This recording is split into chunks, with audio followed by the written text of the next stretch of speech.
Yan, good morning po mga idol, mga guys. Pupunta na naman kami ng ospital. Ano kami, i-monitor na naman ng titingnan naman ng mga doktor yung aming mga kalusugan. Good morning everyone, welcome to my vlog. Wala pa kaming kain, wala pa kaming almusal. Ito nagngangawa na naman tong aking asawa. Dahil baka daw magutom siya kasi sanay yan ng maagang kumakain. Yan. Kasi nga fasting kami. Kaya ayan. Kaya maaga ay yung anak ko nagluluto pa daw ng kakainin niya. Kaya ayan. Ayan. Kaya kami ayan nag-ready na at para makuha na ng maaga.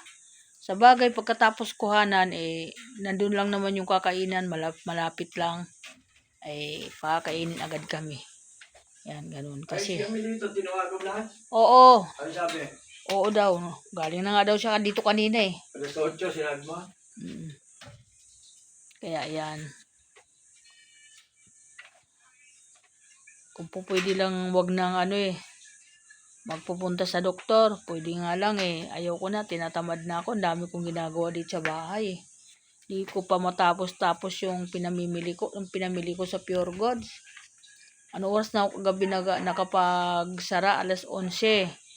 Dahil nga sa ginagawa ko yung wala naman ako ibang katulong. Ako lang mag-isa. Ayan, pagtatatak lang yan. Isipin ko pa kung magkano ko ibibenta. Yan, ganyan ako. Tinis ko na lang kasi wala naman ako ibang aasahan dyan, kundi ako lang. Kaya yan. Ganun talaga. Wala akong magagawa. Kaya yan.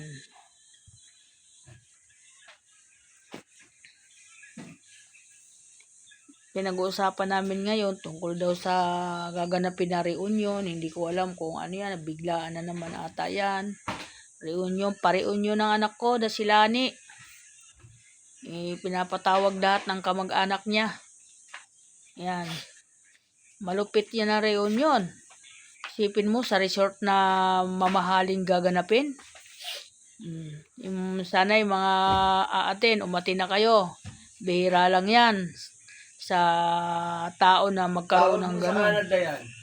Yan, bihira lang po yan. Yung makakapanood nitong vlog ko sa mga pamilya ng asawa ko, may reunion daw. Hindi ko pa alam kung anong pitsa. Hindi pa ako tinatawagan ng anak ko. Pero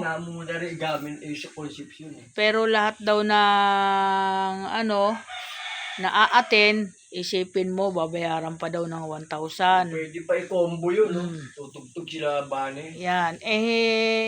Hindi ko alam kung paano yon, kay biglaan na naman ko na balitaan yung ganyan sa anak ko. Sabi ko, bakit ganun ang ginagawa niya? Ano daw yon? Yung sabi niya, gusto lang daw niya makita yung lahat ng kamag-anak ng asawa ko. Yan. O, pinayaan ko na lang kasi pangarap yan eh. Kahit gastusan niya ng malaki, pangarap nga. Ang pangarap kasi na isang tao, hindi pwede hadlangan. Tama. Kaya malapit na kailangan karding yun. Kaya yan. Tanay. Kaya sana ipapanalangin ko na sana walang aberya na magkaroon. Ayan. Huwag kayong hindi ko pa na yan kasi kahapon ko lang naman nabalitaan, i-update ko lang po ito na reunion. Hindi ko pa kaya ito yung asawa ko nagbubunganga na naman. Dahil malapit na daw, biglaan na naman daw, dapat before nagbigay ng allowance kay pizza na ngayon. Kaya sa mga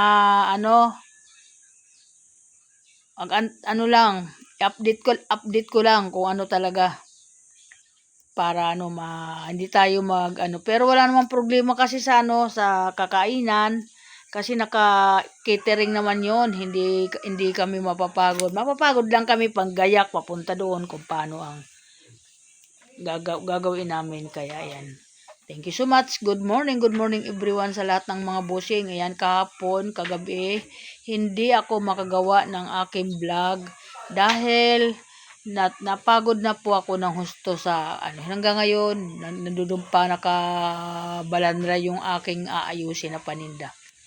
Kaya yan, wala namang kasama dito na tutulong sa mga paggaganon. Wala akong kasama, ako lang mag-isa dahil wala naman yung anak ko, iniwan ako dito. Kaya thank you po sa lahat. Maraming salamat. Bye-bye.